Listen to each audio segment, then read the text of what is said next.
Assalamu alaikum, урматтуу Багастыруу Кыргызстан каналынын катталуучулары, кутман күнүңүздөр менен. Биз Баткенден келатып, Кыргызстандын эң ысык жерлеринин бири Миң Чынар айылындабыз. Көптөн бери сиздерге көрсөтөйүн деп аткан тема боюнча бүгүн көрсөтөмүн. Азыр биз лимонарий боюнча, лимон ысыкканасы боюнча сиздер менен тааныштырабыз. Достор, бул жерде, бул айылда өтө көп экен. Ар бир айылда десем, ар бир үйдө десем дагы жаңылышпайм. Мына көрүнүп турат артымда. Азыр ушул жерде 3 теплицаны, 3 үйдө теплицаны көрүп турууга болот. Азыр ичине көрөбүз. Лимондар сатылып бүтүптүр, бирок ичиндеги лимонарий кандай өстүрүлүп атат, кандай болуп атат биздин жерде, сатылышы кандай? Биз буюрса сиздерге ушул боюнча маалымат беребиз. Миң Чынар, Миң Чынар, Миң. Assalamu alaikum, ака, кандайсыз? Ден соолугуңуз жакшыбы? Муну качан курдуңуз? Өзүңүз жөнүндө тааныштырып, ушул лимон боюнча маалымат берип кетсеңиз. Мен өзүм ушул Ак Турпак айыл өкмөтүнүн Миң Чынар айылында жашаймын. Атым Абдыжалилов Абдыжапар, ушул айылдык кеңешинин депутаты боломун. Бул лимондорду айтсак, 2018-жылы Өзбекстандан көчөтүн алып келип эккенбиз. 2020-21 үстүн жаап 2 жылдык көчөт. Биринчи жылы 50 килограмм түшүм алдык.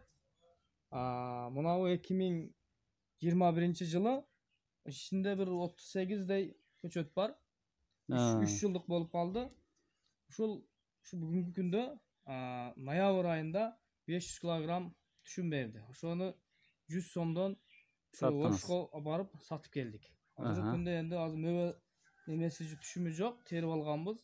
Кудай буйруса, мына кийинки айдан үстү мына пленкаларын ачсак, анан өзүнүн эмелерине иштерге кичине иштеп эмелерин берсек, Кудай кааласа, bir жылдан кийин 1 тонна берет деген ойдобуз. Канча каражат кетти ушул жерди курганга? Бул жерде энди уста деле иштеген жок, өзүбүздүн кол мээнет менен кылдык.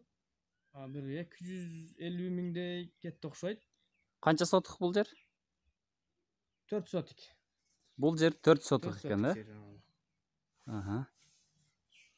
Жакшы экен. Ошондой менен азыр энди үйдө семейный, кышты күнү дагы ичине кирип, жылуу ичи кирип, кичине аяк багын карап, тарап дегендей. Багыш караш боюнча айтып кетсеңиз, кандай карайсыздар, кандай азыктандырасыздар? Сыры деле жок. Астыга мына өзүбүздөн мал бар, койлор бар, ошолордун эмесин астында көңдөрүн алып келип салып туруп эле, биз химический андай нерселер деле колдонбойбуз. Ошону жакшы астын жумшак кылып эме кылсабыз жакшы эле. Анан бунун өзү негизи бул лимон көчөтү мындай бир сер эме экен да, түшүм. Түшүмдү көп берет. Түшүмү көп берет экен. Рахмат чоң.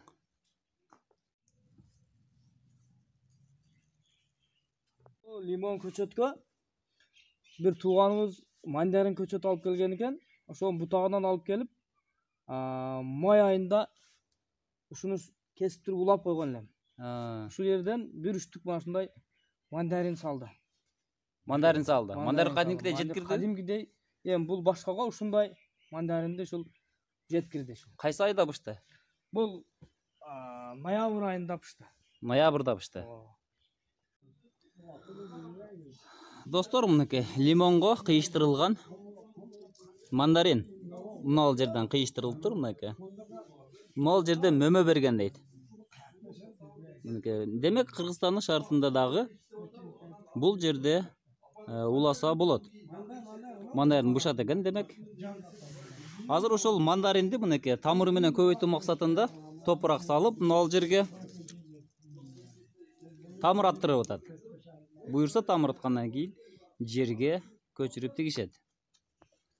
Азамат Багбан 4 жаштагы лимон экен. Биринчи жылы 100 килограмм, экинчи жылы 200 килограмм, үчүнчү жылы 3 жаштагы лимондор 500 килограмм жарым тонна түшүм берген. Түшүмдүү болот экен, өтө түшүмдүү болот экен. Эми быйыл Кудай кааласа 1 тонна берет деп турабыз. Бул жылдан жылга көбөйө берет. Өзүнөн өзү. Аксакал, канча түшүм күтүп атасыздар кийинки жылга буюрса? 1 тонна. 1 тонна буюрса. Берет деп турабыз. Кудайым түшүм берсин. Көбөйөт экен да, мындай бир нерсе дарак экен бул. Теплицанын ичине өстүрүлгөн Жашыл чөп.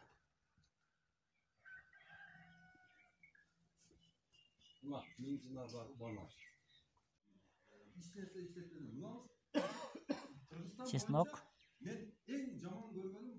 2 февральдагы чеснок. Бул ысык канада.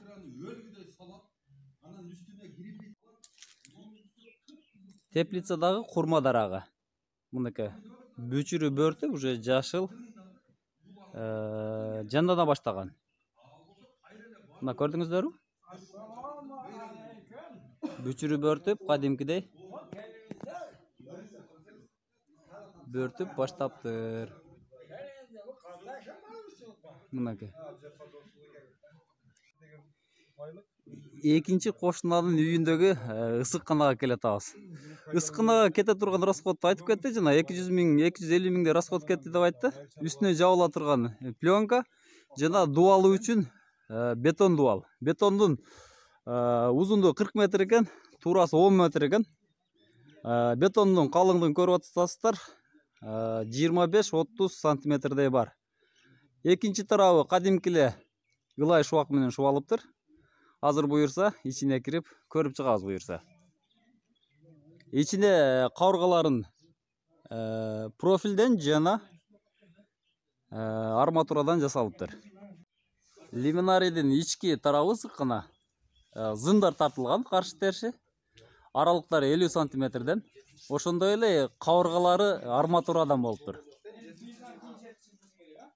Арматуралар 2 катардан коюлган арматура жанына тартылган 2 метрден аралыктан тартыптыр. Ортосунан бир кабырга кеткен. Ар бир 6 метр жерден мына ушундай түркүк коюлуптур, темир түркүктөр.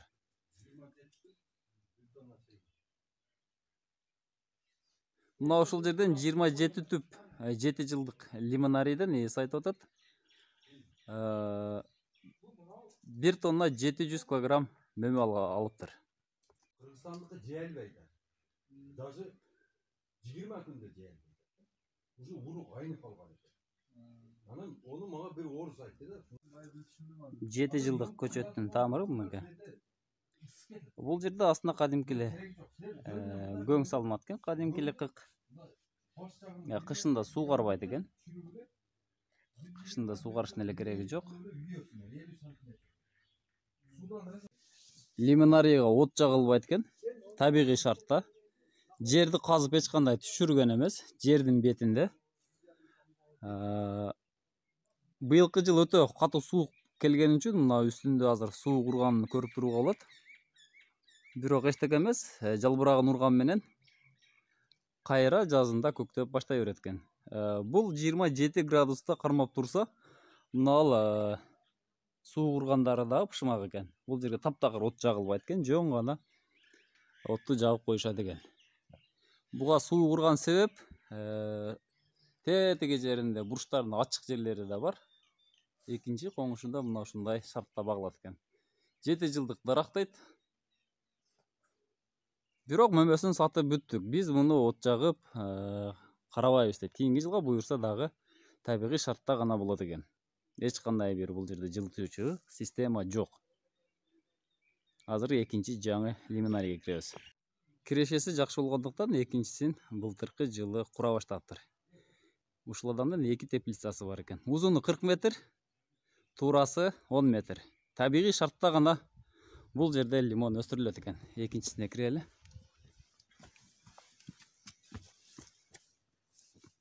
Бул жаңы лимонарий экен. Бул быйылкы жылгы? Экинчи жыл. Экинчи жыл. Бул зындарга тартылып байланабы? Жок, бу жерге бадырын эккен несиге. Бадырың тегилгенден калганбы? Бул жердеги ысык азыр 24 градусту көрсөттү жана. Ичиндеги азыр табигый шарттагы эле жылуулук. Мына достор.